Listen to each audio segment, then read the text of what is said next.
No, I think the discipline of rhetoric and composition is it's a pretty feminist discipline. But I've been in it long enough to see that happen.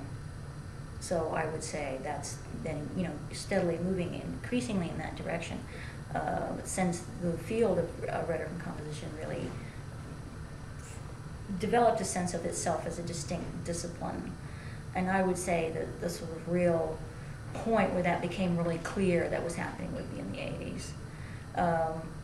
And I think that women in the field were very aware of how to get feminism into the conversation, whether that was historical scholarship, discussion about pedagogy, or how we were going to do that, and how we were going to form a discipline that was feminist in and of itself, which would be very welcoming, very inclusive, non-hierarchical, but quite a distinct sense in the 80s in the formation of the discipline of not wanting to be like other disciplines that were very top-down and very authoritative and very hierarchical and very all those things we didn't want to be.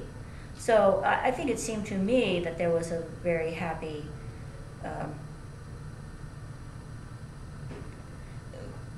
quite a lot of compatibility, quite compatible. I mean, somehow, I think maybe teaching writing and teaching rhetorical arts is a kind of enabling kind of endeavor in terms of feminism. I mean, I'm not teaching the great canon of X and so, for example, right? I'm not implying in my work that there's a set of exemplars that are more important set of words than anybody else's.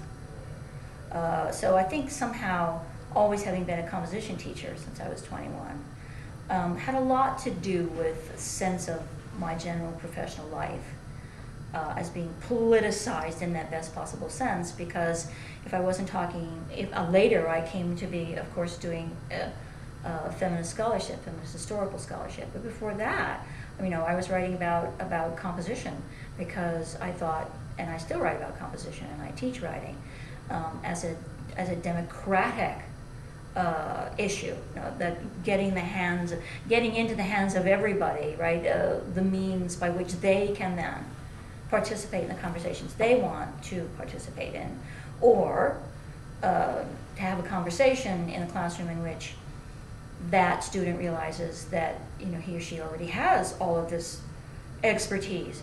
In other words, it's not just the transmission of a particular set of skills, but often it's the recognition that one already has those skills, at the level of consciousness that's then raised. See, that's, to me, totally feminist pedagogy, what I've just described to you. So I do that all the time.